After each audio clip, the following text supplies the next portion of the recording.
Alternative Dig Talk. Real issues, real talk. At first, we hit your gadgets with our state-of-the-art digitalized mobile studio with the debate on the road behind the wheels. Later, we launched our magnificent studios located on Plot 1A, Sawagude Close, Lukulinanganda, Machindye, Kampala, where we bring to you our must-watch shows like The Mighty Drive, Monday to Friday, 8 a.m., Hotline, Mondays, 7 p.m. As for legal matters, Twins at Bar, Tuesdays, 11 a.m., Wednesdays, 6 p.m. is Afro-Caribbean Link, where we connect Africa with the Caribbean. Voltage on Thursdays, 7 p.m., featuring a youthful panel. Interface with Dr. Kiza Besije every Friday, 12 p.m. with his call to action against injustices. Snap Talk, Saturdays, 6 p.m. with the trio. A must-watch, The Political Dice, Sundays, 8 p.m. with the duo that never stammers, and so much more. Watch us live on all our social media platforms. We are the Alternative Digitalk. Real issues, real talk. Hi, welcome to The Political Dice. It's controversial, purely political, well researched, accurate and global. Oyagala bya parliament oba council. Yes, State House oba ghetto. Ani ayuga ku ground. Ani gwe babuze. Okimanyi nga Dr. Kiza Besije aleesa amaanyi. Olwofadda bafutoli abateeseemu obuvaazi. Oba yo DP eri kuki? Olwojema. Bano ba MKCG bo baddawa. Abo bafuna CDF baamala tebabanja. Olwo baba ate bange bali kuki? Abo bo akina kulabisa simanyanga posturing tebabiri bali mu structure building. Naye ate ono ye. Ani oyo oba? Ye ali kuki? Oyo tumuleketa gamba afanyi. Byonna birindira n'okudda Political Dice ku The Alternative Dig Talk nange Teddy Teangel ewamu ne Farida Bikobere buli lwa Sunday essaawa 2.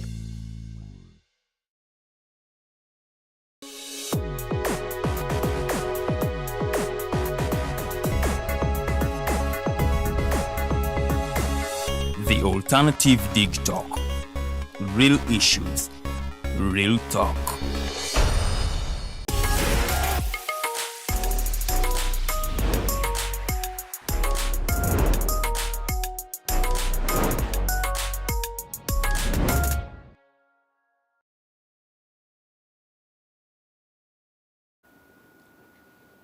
Hello beautiful people, welcome to the Snap Talk with the girl Teddy Teangel and the two beautiful princesses. It is Snap Talk again and we are here back. Tugakuwa munaye leero twogera ku a topical discussion je suggesting before we left here last week mwatugamba twogere ku a particular topic that is gender based violence. Nti munaye ennaku zino ekyase nnyo omuganda we yandigamye nti ekyase nnyo tekyalina mubakyala bokka egenze paka mu basajja and all that. So munaye leka tukyogereko tomanya when spark conversations we could come up with solutions on how to end this because why would it grow out of the blue? Anyway, without wasting any time, allow me to bring in the princesses Wabuzeka, then we dive into the topical discussion of the day. Princess of Bunyoro buza kwatoro na kolwalero. Malamusiza nsuubira nti mulyoke era nga mbaniriza ku programu yaffe y'olunaku lwaleero tugenda kubanga twogera nsonga za buvuyo oba okubanga okutulugunyizibwa mu maka gender based violence. Gye buvuddeko tubadde nga tubeera ne gender based violence naye nga okusingira ddala eri against women nga abaami tebafallinga nnyo victim naye ate ennaku zino ate abaami beeyongedde okubanga bafallinga victim of gender based violence. Kati njagala tunyumyemukko nammwe abaami abasinga okutogoberera mulowooza kiki ekireetedde gender based violence okweyongera against you men nga ffe kubanga ffe abakazi tujja kwewolereza we have always been victims.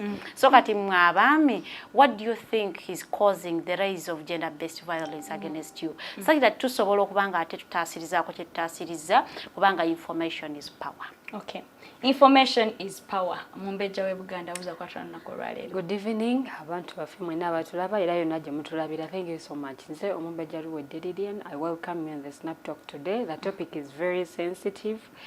Commenting mwe chiche mulowooza ekividdeko obutabanguko maka because these days tekikyataliza nga Omumbejja bw'ayogedde tekirese mwami tekirese mukyala. So all genders are involved in this. Tulabye nnyo amawulire ng'ogenda okulaba omwami bamusazeeko ebitundu ebitundu by'ekyama omukyala nga yeemulugunya ate munnange yayenda oba yamusuubiriza okuba nga ayenda n'amaliriza nga amusazeeko ebitundu by'ekyama oba nga amuhamiza in one or the other oli baamusalako okugulu omukyala yamusalako okugulu lwa nsonga abamu okwawukana nga oli teyeetegese n'anyiiga n'asalawo n'akola ekintu ekiteetagisa. So you come we discuss. Yes, please.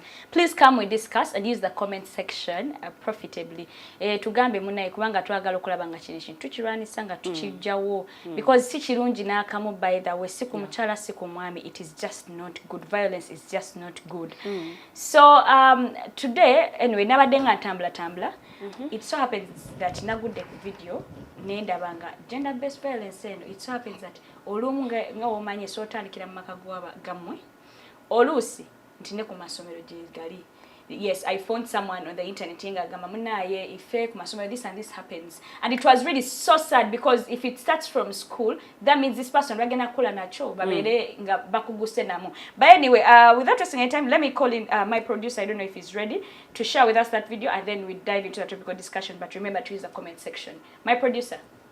Some boys are fond of beating girls, fighting girls in such that some boys have power than girls. Some girls can't report to the teachers. They face that problem and they explain and they leave just the issue like that without reporting. I met this guy at work and then we dated. We've been dating for like 3 months. Yeah, so for the past month, somebody he's very abusive, and then sometimes I'll confront him, especially when you have a conflict, and then he will raise his voice. I'll confront him, ask him. Obviously, he will deny he's doing that. And then this past Tuesday, I was at work. We were working together. He came to my class and then he insisted he wants us to talk since we had a conflict, and I told him actually I found it out he's having an affair beside me with somebody else, and then I confronted him. He denied, and then I decided to end the relationship. And I know I'm not perfect. Before this thing continued, can I please go home? Because change. And then he went to the door. I was like, can I please go home? I begged him several times until I decided, because I was holding my phone and my car keys. Immediately after talking to that colleague, he grabbed me, and then he took my phone. Then I gave it to him. So immediately when I get the knife, that's when he pushed me back to the wall, and then I hit the wall on my head. Then after hitting it, that's when everything became blank. But I after a second, that's when he grabbed me from the back, and then Platella on the floor, and hit it twice on the floor until the blood came out. Some boys are fond of beating girls, fighting girls in such that some boys have power than girls. Some girls can't report to the teachers. Mukwano gwafa tulaba nga olabe that video. It all starts from omwana sharing how some boys beat up girls because they believe they are stronger and all that, and obviously it can start like a bullying way, but it's also gender-based violence, because if you beat up a child in school and this child is scared to report at school to the teachers because probably they're afraid you could hit them again, so this guy is going to grow with that vice. Before we know it, these are the men that are beating us in marriage and in relationships. Anyway, to you that are watching us, use the comment section. Kubanga kino ekintu tulina kituusa ku nfeete. Abasajja namwe kyatuuse wa bulijjo kiri waffe nga omanyi bagamba wekiba tekinnatuukawo oyinza okirabanga, it's impossible. Bulijjo kiri waffe abakyala tugezezaako kirwanisa kiganye kimuvies up to when kireachings eri abasajja. Mulimu abantu abamu nga simanyi na lwaki mwe muyina ezengalo zammwe nga teziwummula nga just bazaagala kuba buli ddakiika. Anyway, let me welcome the princesses just to give their thought about that video. Omwana agambye ku masomero abakubanza nalabako nanga abaana ku masomero nga balwana, and also n'abawala waliwo yeso yagamba boys but waliwo n'abawala ye nga soke nkuba bonsobola biki and before you meet the guy has hit that particular child. So for you, what would be your experience? Did you even ever see that at school? No, in school such things used to happen. Naye kati nga bagamba omuwala nga babeera batukiisa nnyo nti omuwala tosobola kuba mulenzi. That was the thing they used to say. You can't fight a boy. Ne bwoba olina amaanyi agenkana. Of course we had girls nga bo bageewulira amaanyi gaabwe nga bw'asituka bw'ati yeekwata nga musajja. So such things, because abaana abamu baabakubanga bwe bamala omukuba, because we girls emibiri gyaffe okuba awantu wonna wonna omuwala n'afiirwa future ye. In one way or the other, I believe you understand what I'm talking about. Nti oyinza omukuba wano mu lubuto, kumbe goloza okubye mu lubuto, naye ng'okubye oba mu ndiro oba like n'afuna problem ng'evudde ku ggwe obw'ekikonde kye wamukuba. Oba omukuba mu kifuba n'ogenda omukuba obubi n'okuba her breasts. Kwegamba anywhere is delicate. Naye ebizibu nga bino mu masomero byabangayo nnyo. But the fear ey'okuba nti bw'oloopa bagenda kukuba. Is the reason as why most students kept quiet. Nti abavubuka bano babanga n'ebibinja era nga bagamba bw'oloopa bw'oti baba bamanya amakubo go gyodde ewaka. Waakiri bajja kugoberera bamanye ayita mu kkubo bw'editi bakuteege baliko ekintu kyonna.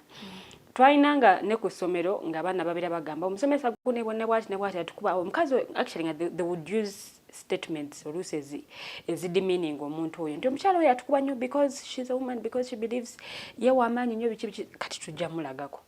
Ogenda owulira mbu abaana baateeza omusomesa ne bamukuba. So things like that byabangayo mu masomero, but the fear oluusi ey'okutya nti bwe naaloopa ate bagenda kunziramu buto yaleeteranga abaana basinga okusirika. Tekiri mu ssomero limu, tekiri mu masomero abiri, kitandika nno nga bullying awo mpola kigenda kikula ogenda olaba omwana ono ate okujja ku ssomero bw'abeera ku ssomero tayogera because obaako ebintu bye weewala ogamba waaye nnyinza okwogera gwenjogedde naye n'agenda ndoopa mbona agambe bw'ati ne bw'ati. So ebintu ebyo byabangayo ne wabayo n'abalenzi abamu abafolinga nga ba victim eri abawala because nze mu class yaffe mwabangamu abawala abatoototo then ne mubeeramu n'abawala abakulukulu. So nga batuma obulenzi buno obutoototo go kano jangu ng'ayita nno bw'atyo jangu wano because they believe you're young, you can't do anything, so they end up torturing you. So mu masomero gano oluusi wabangawo embeera y'okwawulamu empisa abaana abalenzi gye bayisibwangamu n'abaana abawala. Kati nga weesanga nti abalenzi engeri gye baba handling obanga bazizza emisango abasomesa abasajja ayinza n'omufulumi aweeru n'asooka ayogerako naye n'alyoka amuza n'amukuba. Unlike for the girls bajja kukubiraawo bwennyini awo. So ne weesanga ati boys felt that bo bali wagguluko, they are powerful compared to the girls. So in torturing ne bamaliriza nga batocharinza abawala because bakimanyi ne bwe banaatuloopa tewali nnyo kigenda kutukolebwako. So such videos, for such people to come out, it's bold of them to come out. Most of them fear. Most of them keep quiet. Nagamba no kansirike afa kisiidi akanya kunyumyako na banne nga babiri oluusi n'asirikira ddala because nono guweesiza kuli wane nayinza atokuvaamu naakuwaayo bana ne bamuyisamu empinga bbiri aba yayogedde dda. You understand? So nze mbawa respect bana basobodde okuvaayo ne boogera about what they are going through and how they were tortured because okusirika kuno kuleetedde bangi okufa ne tumaliza nga tuluzinza abantu mu society because they can't speak up, because they are scared, because batya nti society egenda kuja jinga egenda kulaba bulala era oli bwaba abamu abavaayo okwogera batya n'okulaga face ye because ojagiraga abakukoze obuzibu ate agenda kuddemu akoleki agenda ddemu akunoonya. So nze I commend them ku kye baakoze oba ku kye baakola okuvaayo okwogera because the more these things are talked about, information ene etambula ku muntu abadde tamanyi. Oluusi tunyigirizibwa nnyo because we don't know our rights oba because we believe abasajja bokka be balina rights okwenjoyinga life oba abaami nabo balowooza no ffe bwe tunaayogeranga abasajja bagenda tuyisaamu amaaso because there is a way society looks at men. A man is not supposed to cry. A man is like newabanga anyigirizibwa. They have to hold up because they are men. Nenga ate nabo bantu. They have those days where they break. They have those situations where they are mistreated because of their gender. So these things of coming up and speaking up. Tuze twogera abakyala be batulugunyizibwa. But these days tekirese mwami naye mabega ogenda okwesanga nti nabamu batulugunyiziddwa in one way or the other. So speaking about these things, we believe wajja kubeerawo change. Okay. Yeah. Thank you so much, Lilian. Farida, nzize wuwo. Nzikirizibwa okondeminga nga sinabeerako kyenjogerako. Okirizibwa. First of all, if you wake up and call off a relationship, what are you going to do? A work guy, a worker. To kind of clear. Because clear what? No, he called off the relationship. Who called off? The man. So Namita, they like, come, let's talk through things, let's get back together. Because they called off, but then he realized they could, you know, get back together. So I'm going, yes, I'm going to see if we can figure out things together again and we get back together. Because relationship, you're a child into 3 months.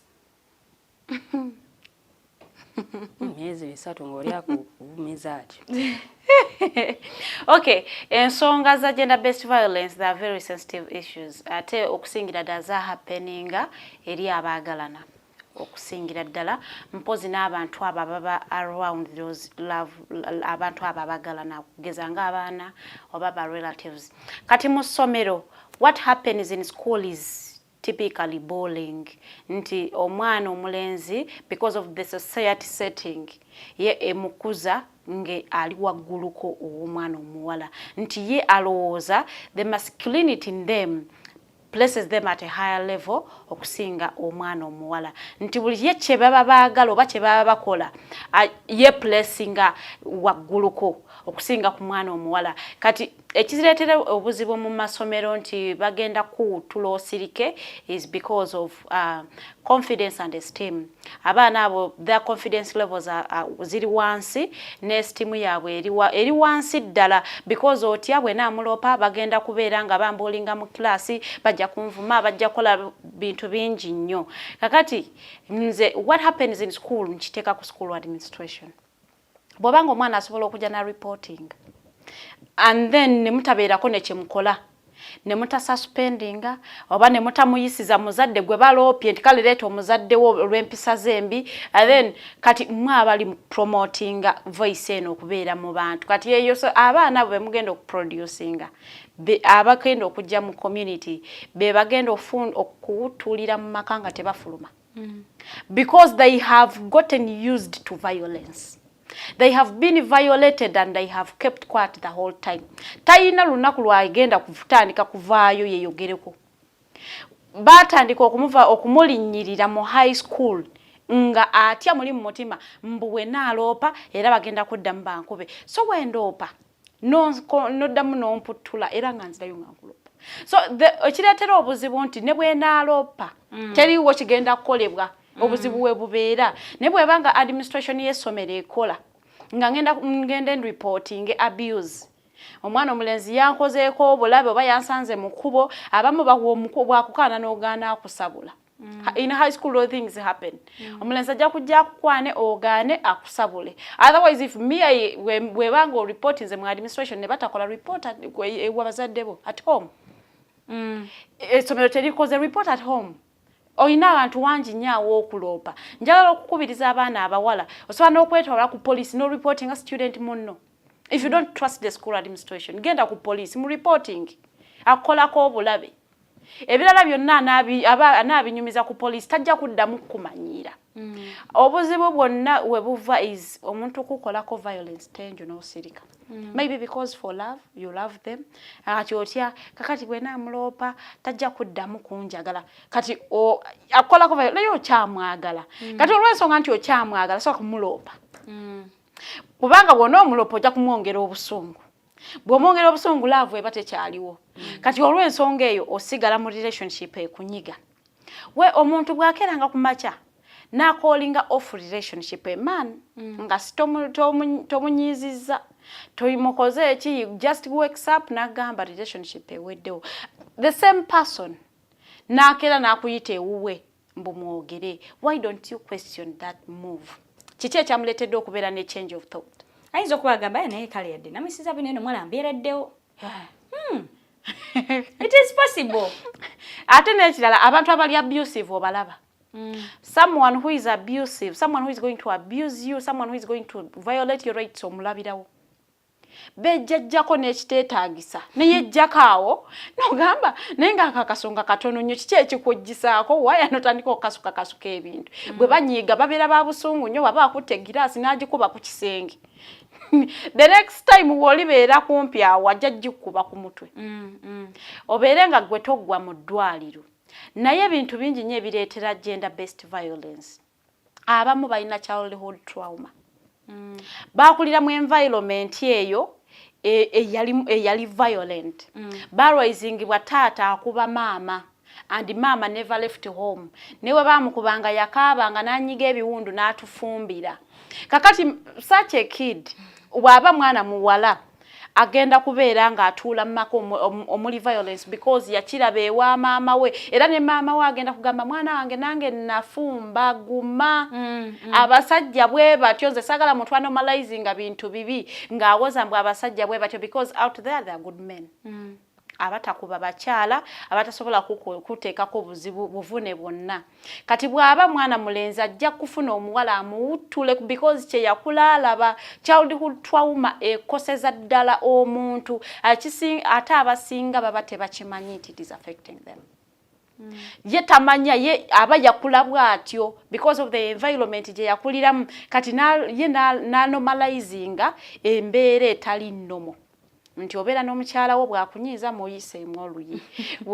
Bw'okomawo n'atakukulisaayo mukube. Ng'osabula. Bw'aba afumbye emmere n'etakuwoomera ng'okuba. Because ye kye yalaba. Kye yakula alaba ewaka era he thinks omuntu bw'omutwala mu mbeera bw'etyo kwe kuwa ekitiibwa era kwe kukwagala oba kutya.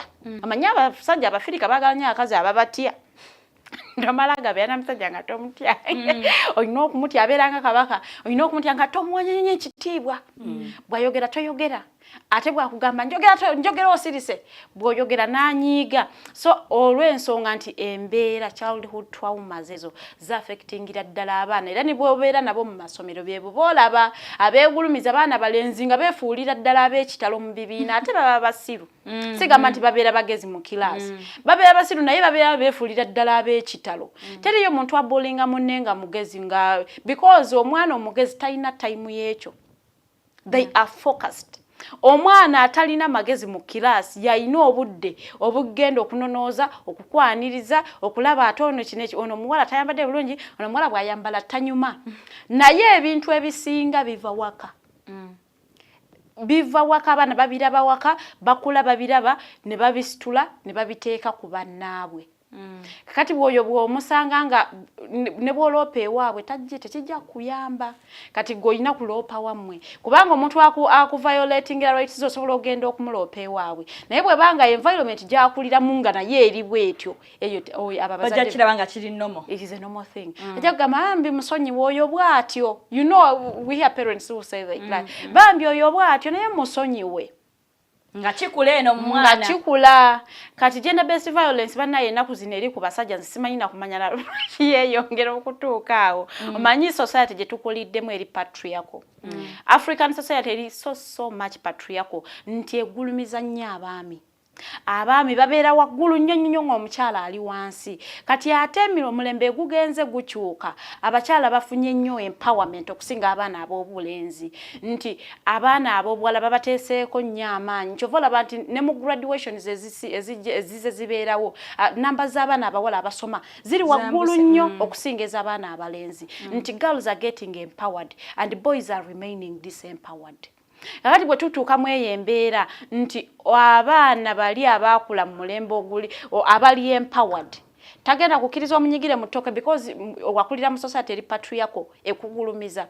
Kati bw'ofuna omukyala bw'atyo amaka gayinza obutakola bulungi nnyo obutatambulira ddala bulungi ojja kwagala okutandika fight omukazi akusabule.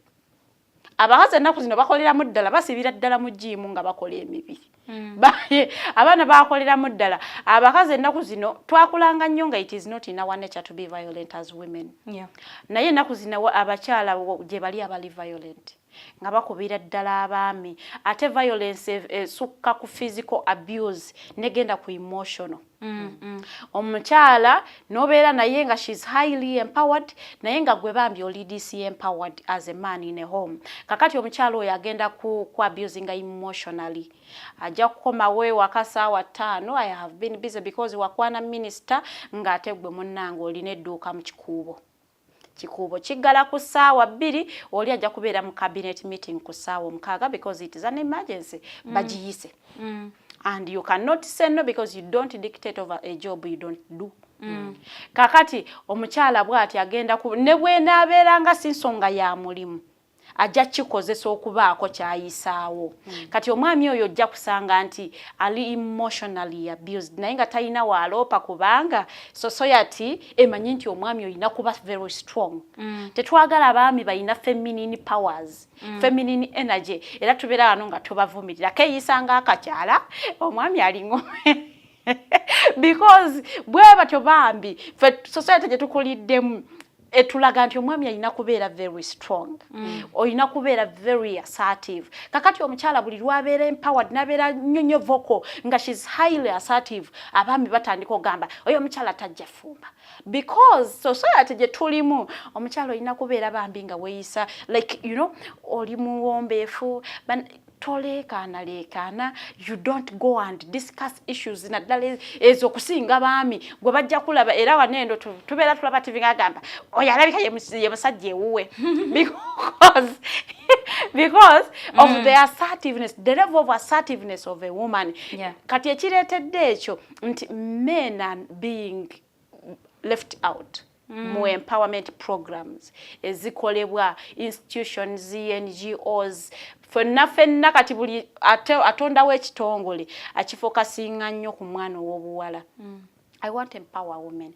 Girls for this. Girls for this. A lot of things are focused on the girl child. Kakati omwana omulenzi ne bamuleka ebbali. No one is focusing on them. Kakati abaana abo, they are not being empowered. They do not know how to handle an empowered woman. It doesn't mean when a woman gets empowered tafumba. Oba talina kufumbirwa, oba talina kuzaala, oba talina kukola ebintu bwe bityo. But because men just get threatened, the insecurities ezijja n'okubeera n'omukyala ali empowered. Twakalaba waneeno kesi ya femicide eri omukyala Rebecca Chiptegei nga atibwa olwa muganzi olw'obusongasonga obutono. But it is because of a patriarchal community oba society nti yalowooza omwami alina okubeera ne property. Ye Rebecca ettaka alyagazaaki naye lye neegulidde mu ssente ezange.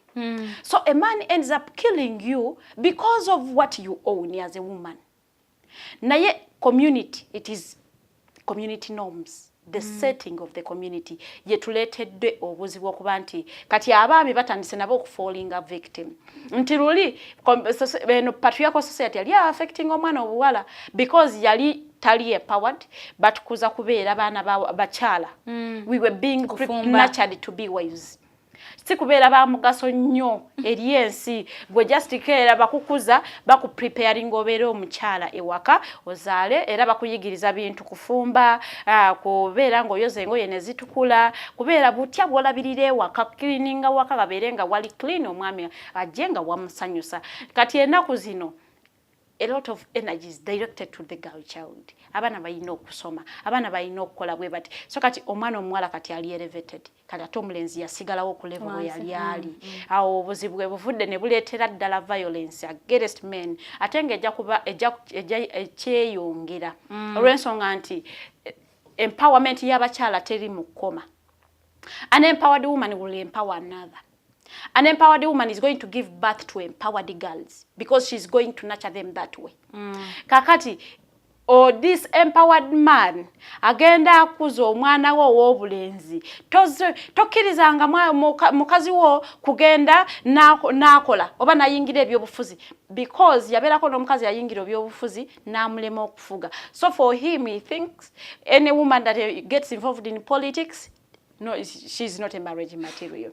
The history is affecting in some way or the other. So this empowerment eri ku baana ab'obulenzi yereetedde violence against them. Okay. Thank you so much, Farida. I love how you've pointed out most of the points, and I love how you have talked about how they have empowered women and forgot to empower men as well. So that's why you find that echali kubakazi kachi shiftinze eri abami. And obviously this gender-based violence eri kubami is not caused by abaami mbobo omwami mune yamukubye no omukyala yakuba omwami aliya Lilian yagambye we've seen stories where omwami bamusaze ku private parts ze mukyala no omwami atiddwa. We have seen the story of Katanga. Is it ya Katanga, the story of Katanga, how right now omukyala wali kuwenemba n'emisango nti probably yamutta. Yes, and nga Farida wagambye we forgot to empower the men. There are organizations that have come up, and I think we have invited Men's Forum, that is Mr. Ruben, yes. He has been here, and if you're there, if you want to reach out, you can reach us in our inbox. The Tuku will probably connect you there.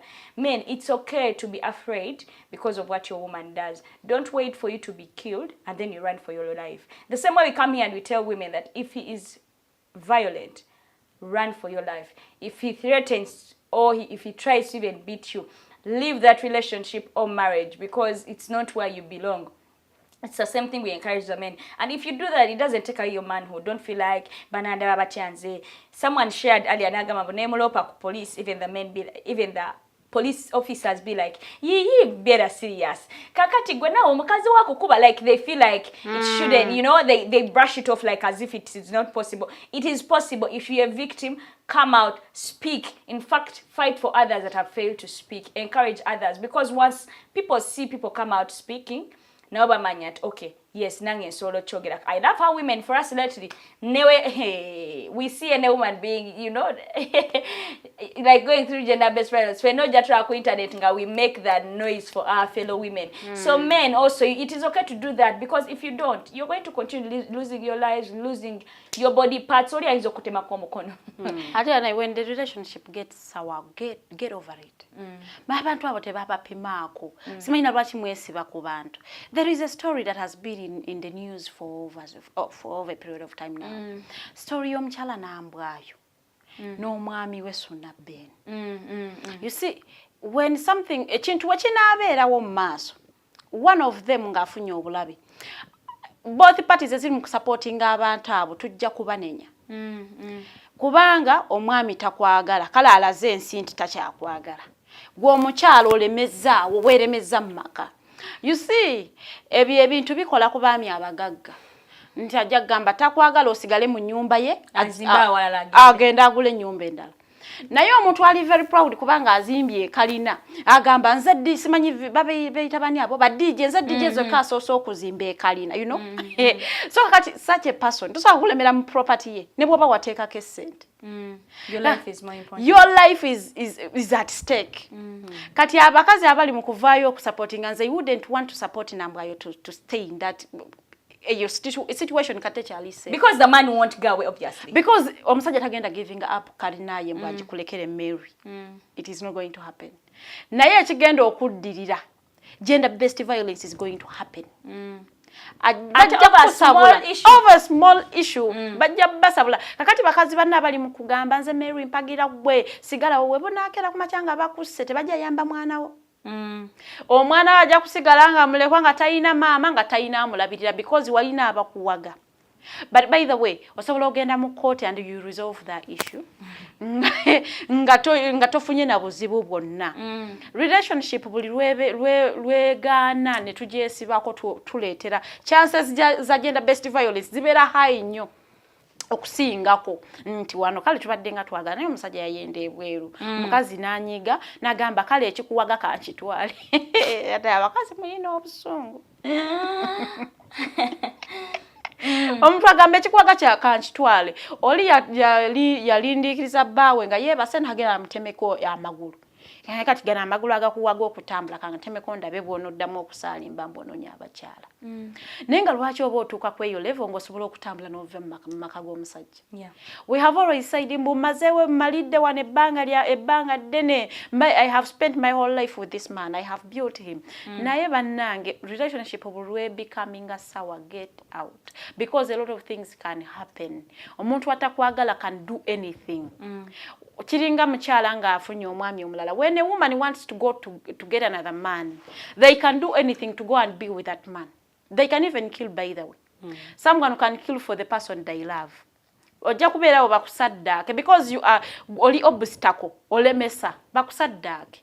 I heard the man wants to introduce kati ndaba akamotoka bambi nambwa you know bumotoka for which kazi kabaka kuluma bakakuba amayinja bakoziba kino yolemeddewo omuntu bwatuka kweyo level aba asobola okukola ekintu ekisingako kwawo. Nze I do not know banambwa yayina abazadde. I do not know abazadde bamu advising to stay in that home. Naye nze my advice to Nambwa would be leave the home, go and demand for what you put into through the courts of law. The law. That's true. Nze nange sigenda kwawukana nnyo na Farida because I mean if he can kukuba emotoka if he can kukuba emotoka it stops him from okukuba akajambi and before you know it you're just mbuyagazi kunta. Anyway nga Farida wagambye about relationship with just walk away. You guys balantu abatupimako, yes you love them deeply bichichi, but he has changed, he doesn't want you anymore, or she has changed, she doesn't want you anymore. It is okay to get her. Anyway, waliwo abakyuka ne basigala nga probably bakwatha respect and they're not violent. Maybe you can keep that. Now when these people are violent, because imagine omwana wo byalaba. What is happening? The trauma omwana wo gyayitamu. Nga aliya twogedde tugamba nti Farida nagamba nti abamu abaana ebera trauma nga yava butonga langa tata wakikola. Kati imagine ye nambwayo Mwite Mary. Okay, Mary, before you know which your child will pick this vice from his dad. Because he saw the dad do that, he will expect that newana abikola mukazi we netajava ajalemerawo nga gwolemeddewo. So I think sometimes even when we are going through things, let's think about, the young ones. And even the men, before you mistreat a woman to that point, think about your child. What is your child even picking from you? Omwana agenda kula abere nuisance because it's what you planted in them. Because social media, yes, ekuwaga, but is that what you really want your child to be like? Because ogenda nawe wera n'omwana kangize mwana mulenzi. Omulenzi taking advice yo, omuwala alemeji taking asanga omusajja ngali exactly like you, the father. I say the same way. Would you be happy? And does it even have to be because it's your relative? I think just a little kindness. So, Lilian, I'm going to come back to your side. We have looked at, we've seen Katanga's story. Because right now, and it's not only that one. Probably she's prominent her bush. While so many families that men have lost their lives over domestic violence. I remember some time back I covered a story where omusajja alinganganywa, so we yakoma obafunamu obutakanya butono nyene mukazi we si walanyo na wana actually, and omukazi ndoza na ngawo nagamba sometimes it's more of murana. So before you know it omuntu omusinzi kagezenga mchinabire mukuye ku sink like innocently, not like but because not a dangle, but because you are fighting. And this person were far omukazi naduka, but of course eventually namufuna ne mamusiba omusanga nti goba gogo. So how do you think we can, try to cut this vice, because it's spreading in the so asanyuka because it Kati chiri ku basajja. However, so asanyuka still chiri ku bakazi. How can we cut this vice? Because probably they are different. I copped a leaf from what Farida said. Let's try to empower our men, like not even our men, like our boys, our voka. Empower your brother, empower your cousin brother or your husband or whichever male figure you have in your life. This is how you should handle issues. Because sometimes, as cracking a joke and I was telling my friend Gamugama, imagine you dated a woman and he's like this, and this woman akwana kukatini and maybe a good day and you're dead because as you're fighting it, like I was cracking a joke, but it's happening to many relationship. In your words, how would you advise the men out there? Ebimu kubireetera ekizibu kino okubanga kyeyongera kwe kuba nti abantu abamu basirika. Ate okusirika kuno kuleetedde emizenga gino okukula.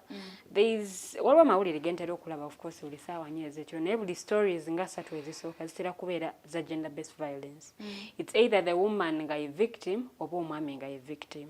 Kati kiri obuzibu bwe tugenda osanga bubuno kwe kuba nti women are empowered, ate kati women's ears and eyes are open. They know that society is now defending us. So in the process of defending us, tumaliriza ate naffe tuzize emisango eri.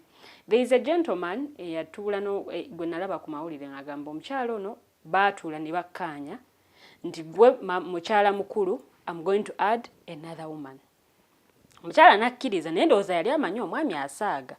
Unfortunately the man was serious n'aleeta omukyala owookubiri. Bw'aleeta omukyala owookubiri ono n'agamba where you are right now I've contributed like 80%. So you going ahead to marry another woman nze nga nze sigenda kukola ki? Sigenda kukikkiriza. N'alyoka asitula olutalo. N'agenda n'agamba mukyala muto va ku ttaka lino va ku ttaka ly'okupayinze because it's my efforts. N'akigamba n'omwami. Omwami agamba ngezezaako okwogera ne mukyala wange naye mukyala wange akoze ki? Mukyala wange agaanye. Omukyala asitudde olutalo atandika like threatening this person. Bw'olemera ku nnyumba eyo ngenda kujja nkute. Ng'agamba mujja we. Ngenda kujja nkute because I contributed like okuba nti weewali.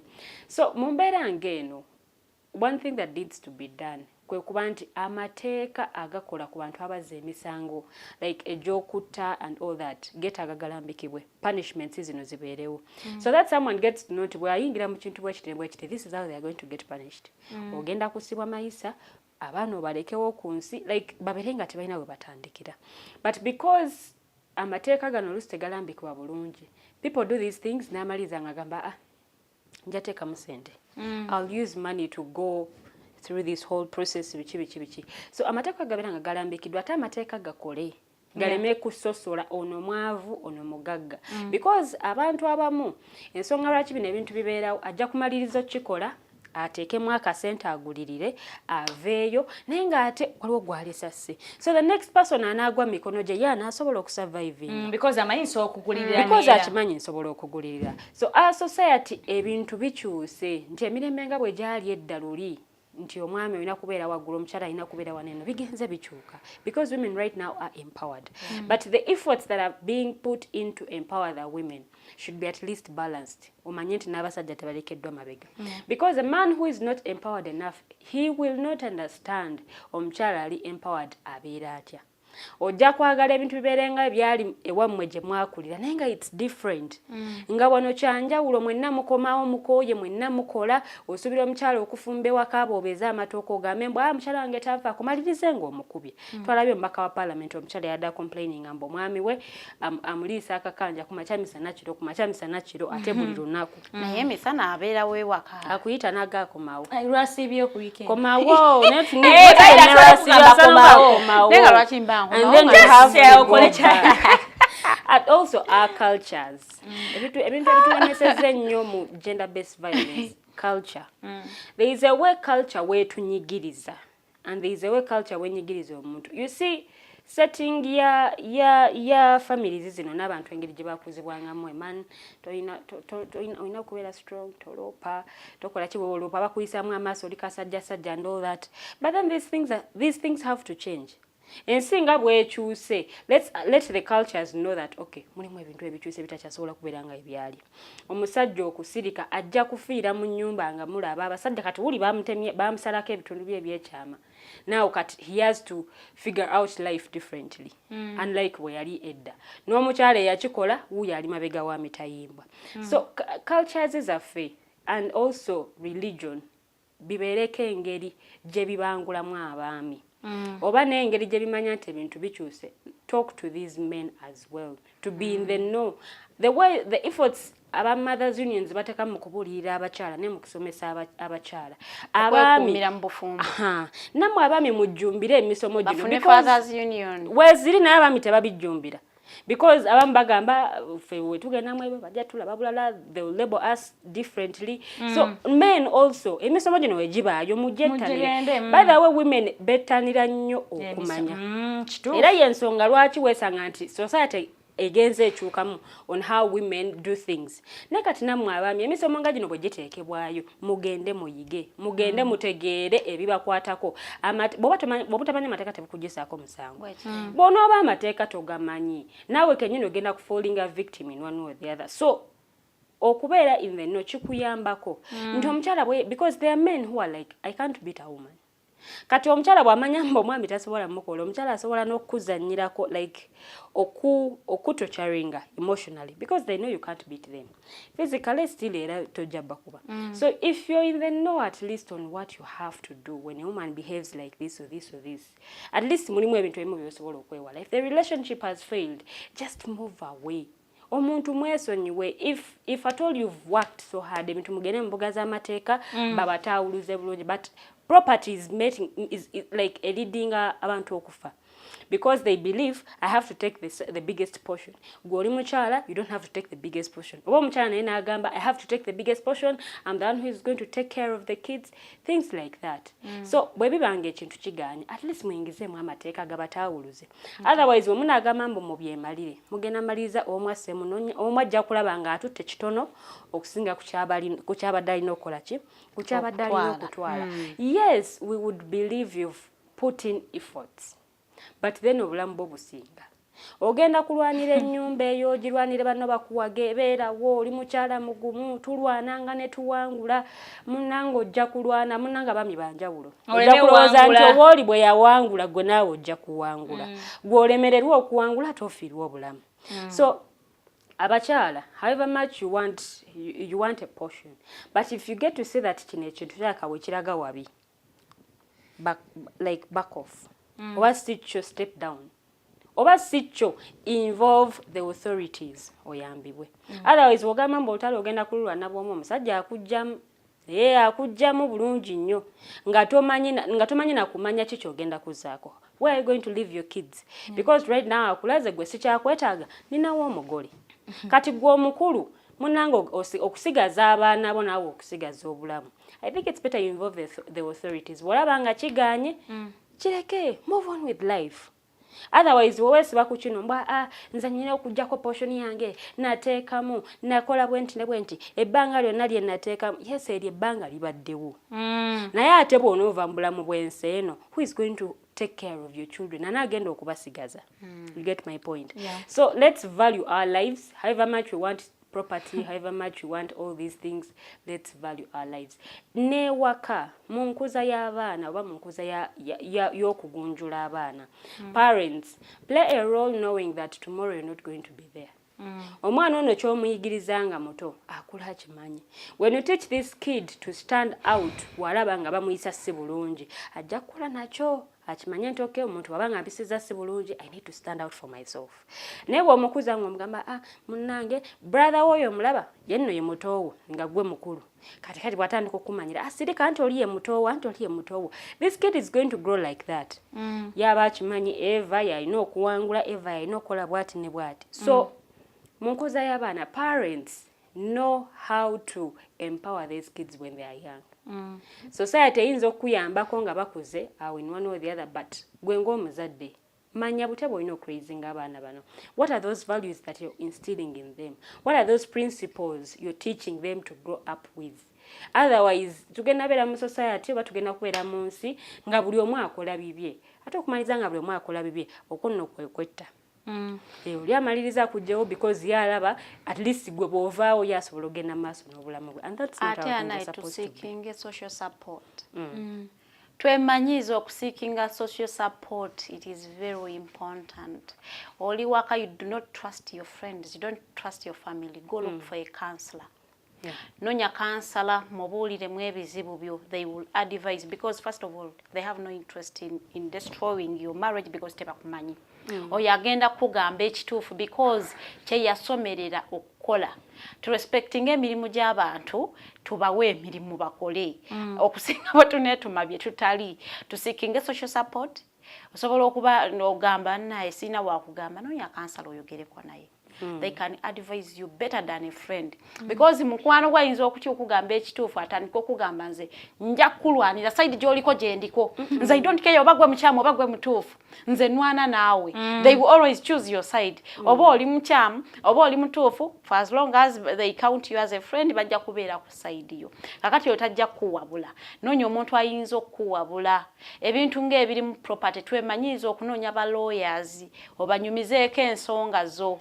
Abantu abo tubasasuleyo akasente bakuwe perspective eririgo okusinga bwe tutuuleyo ne tutaputa amateeka ge tutaasoma gw'otategeera gwe n'ogamba kusinziira ku tteeka lya wano nze kirabika nnyinza okubeera nabwe nti naye nga cases zibeera different mpozi n'ekirala bannaye abakazi bwe babanga batukyaye empeta tugisuule tugigabe tuleke omusajja afumbirwe olaba ebintu ebireetedde abo osanga mbu ex husband yamusse ebiseera ebisinga omwami ayagala ku moving on they want to officialize their marriage naye ogaanya ogamba nze sijja kujjako mpesa sijja muwa divorce olw'ensonga era akiwuliremu you want to punish the man kati because you want to punish the man omusajja asobola okupangira anything so such that you ovaawo because you are the obstacle to his happiness asobola okuteekerawo ekintu kyonna such that ovaawo yagende mu maaso n'empeta because wabeerawo abakyala nga naye amuteeseeko obukwakulizo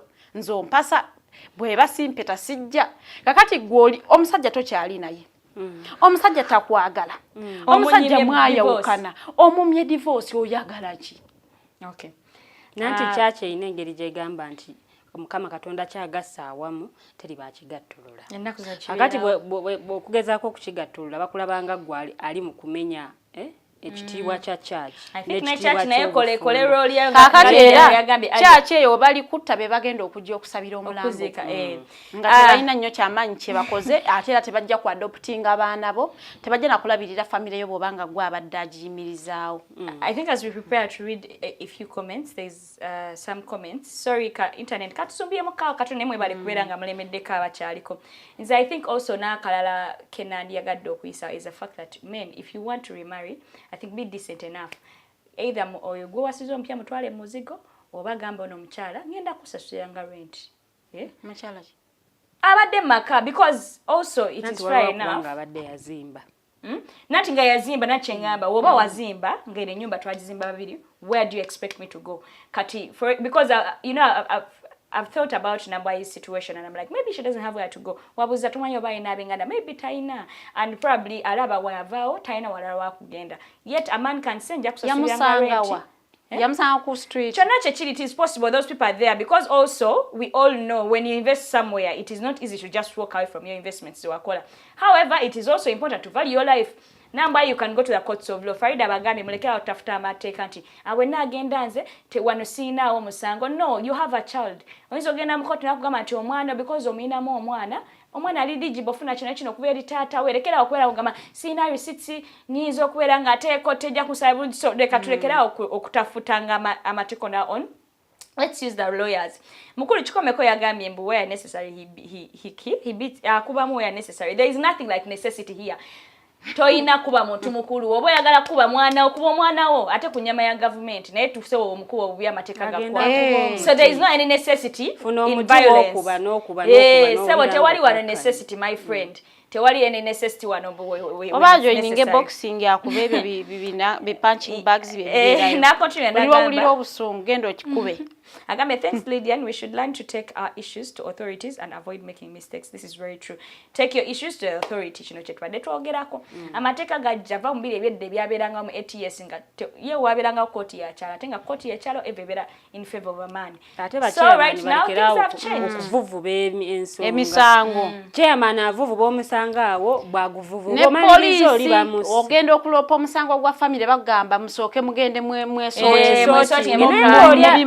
Abantu bajira ku police mubimalire wabweru wa court. By the time those people come to the police, or those people seek, they are afraid kubimala. Yes, but bo benyini beremereddwa kati babalese ensonga za mwate mwene muzivuvuba bozivuba ogenda owulira statements ezimu nga chairman agamba nno bandooperako omwaka guli bandoopera ne guno bwe gwatandika bandoopera ninga ate gwobadde babadenga baleeta ensonga zaabwe okwogera nabo if it's possible mubako amagezi agali real muleke kuvuvuba kintu bwe mukibikkiriza okukizigako omuzigo.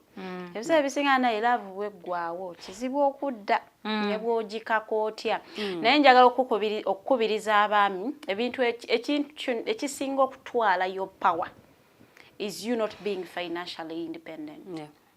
Buli lwobeera mwami nga toyinaamu kasente balayi bagenda kunyooma ate munayi tekiri ku bakyala bokaba ku mukyala gw'owasizza n'ab'eŋŋanda ne mikwano gyo era nabo bagenda kubanyooma because you do not have money. One of the sources of power is money and it is very crucial omwami okubeera munaakasente. Mpozi n'ekirala tudeetinge mu level zaffe. Tetusala nnyo level nga twambuka abaami gwe kirira kikkirizibwa omwami okudeetinga ku level y'owansi ddala. Naye ate buli lw'odeetinga ku level ekusukkulumye egenda bakozesa ensobi. Kisooka ojja kulaba ng'omukyala ali very demanding naye because walinnya level gy'otaalina kulinnya kubanga oyo omukyala ye maintenance ye. Kati ate gwe olw'okuba togisobola abeera very very demanding to you. Tusooke tunoonye ssente. Ekyokubiri tudeetinge mu level zaffe. Okay. Thank you so much, Farida. Twahamatovu agambye Omumbejja ogambye otya byakyuka kati si bya musajja kubeera waggulu mukyala wansi. Twahamatovu weefuge. Nze ngenda mu weekend so ebigambo bibeere bitonotono. Chikomeko yagambye wano, people get red flags and just refuse to acknowledge it. Kituufu. They force relationship, kino Omumbejja He's Farida very right. But don't force a relationship. Red flag zibeera glaring bweziti naye omuntu n'agaana oziraba. Era agambye Mary has influence from other women but imagine being in a house with another wife mujjawo because a man doesn't want to live. Nanti wagaanira mwoli agenda kwasa omukazi gw'ayagala. Bakumanyiraawo obeere amuteeke mu kisenge yali. Do you know what sagala nakukutandika wali wano nga twogera ku bintu bya investing together. There is me, there is us, there is you. Fekira tuzirese. Otherwise, bw'omugamba nti mukole mwenna kakati ndooza tulabya bisinga gye biggwira. Bakujjamu wali so naawe kenyini. Bukeera ku makya kyovola bano omuntu omu yaŋŋamba nti ekikuuma abantu ababiri awamu it is not love. Because bwakeera ku makya nga yali akwagalako kabina. Ne kasereba love egenda naye ebintu bingi ebikuuma abantu awamu. Nga si mukwano ebimu ziba finances nti ajja kulaba nga alina kyafiirwa kinene naye omwami buli lwalaba nti okuvaako talina kyafiirwa they will go. Okay, so I think let me end with this comment due to time. But women should stop torturing men when they get to know that men have got kids outside marriage. We even fear to be at home. Lwaki okola ky'omanyi ky'onaatya. Lwaki okola ekiraakuleetera. But anyway, yes, women, please stop. But also you men, why are you doing something that okimanyi bagenda kutorturing nga find is out? Do something you know that you won't be called. Yogera ogani nazaalibwe. Naye oli mu kukukuta. Bokukusa abaana bo batwala ku kika bwe baŋŋamba. Due to time, Farida, I mean Lilian, akatalekeka. Nenga lwaki ababa kukusa abaana bwe batwala ku kika kyokka tenyazaala naŋŋamba munna abadde wana aleesa abaana. So ebintu, I think we will also talk about that. But I would like to finish by saying abakyala tukole. Let's invest in ourselves. Omukyala bwe weekolamu omulimu because twayogerako ku investing. Twogera ku nze, ffe naawe. Bw'obanga olina ekikyo wanaamaanyi omukyala oyo nambwayo gaateeka musinga abadde naye ayina ebibye bye like we invest nga bwe yateeka tegaali badde mangi nnyo but also other women ebintu bino engeri gy'olwaningamu famire yo b'amakaago si engeri Tenjo jajjo garaninga gage si engeri Farida jajjo raninga gage ogenda kuwa omukyala amagezi sigalayo tovaayo omusajja oli ayinza okuba mbulwanirira amanyigo bwezivaako ebyambe bivaayo gwowo tebivaayo so give people advice okusinziira ku situation eriwo n'okusinziira ku mirembe engeri gye gikyuseemu otherwise bye mubagamba mulimu kubawabya omukyala ajja kufiirwa obulamu otandika okugamba abasajja muli babi nnyo naye ng'ate ekifo ky'omugamba amazima wamuwaga mbusigalayo. Okay. Yeah, then the other thing, let's seek knowledge on issues like this. Noonya okumanya, at least okumanya kukuyambako, n'omanya nti amateeka galamula bwe gati, era bwe mbafunye obuzibu nzirukira wano tuleme okusirikira ebintu nga bino. Okay. Yeah. Farida, in 1 minute, in 1 second. Sorry, not 1 second. In 1 second, okay, kankoze second yemu malirize. Njagala okubiriza nnyo mmwe mwenna abali mu relationship. Tibwolabanga ebintu biganye bana isoka wetegulewoko. Era bwolabanga nti omusajja omuwadde space n'atakunoonya, it means he has moved on. He has gotten over you.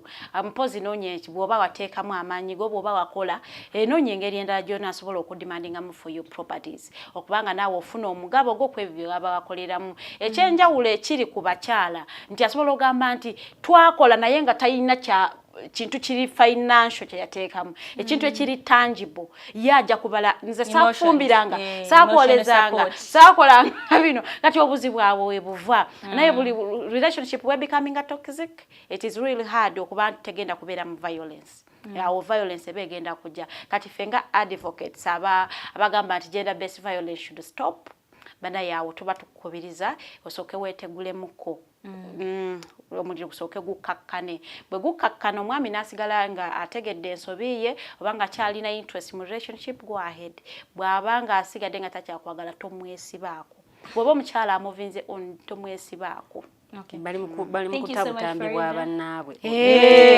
n'agamba kale wagenda nange kankikukola n'amanya nti ekiyinza okutokyalinga omukazi bodies like tezinyumya kulaga wabweru nga kankateekeyo mu punishing. You guys, thank you so much for that, Lilian. And then to the people that are commenting, I'm Webalenyo, Chemanyi Tuize Wanonewali, and this topic is really huge. We can't talk about it today, but let's be advocates of ending gender-based violence. Let's put a break to ending gender-based violence because, man, who would want to be beaten? Like, a man has done violence on you. Why even staying? What if he starts doing violence on you? So me, I think I'll encourage you all. Let's just be a little kind to one another. You're dating. At one point, you know you were so all over. This person gave you butterflies and all that. Let's spread the same kindness. Even when they stop giving you the butterflies, let's spread kindness. Let me not hit her or let me not disrespect her or him. So let's just be kind to one another because it all starts with being unkind. Because I mean, I'm hurt. If you are kind, you wouldn't want to see me, hurt. So to be kind to one another, let's pray for our partners because you people, let's learn to pray for our partners. No one mfunye toga mambo zenatuka nafuna bilioni ya neda bayinza omuloga nachuka batabadde violent nachuka completely and they become violent. So let's pray for our partners and also let's know our limits, and when the relationship is toxic, run for your life. Catch you tomorrow at 8 p.m. on the Political Dice. Bye-bye.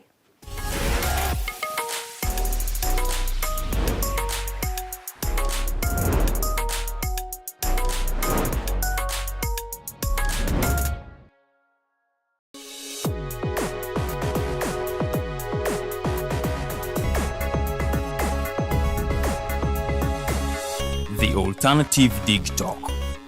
Real issues, real talk.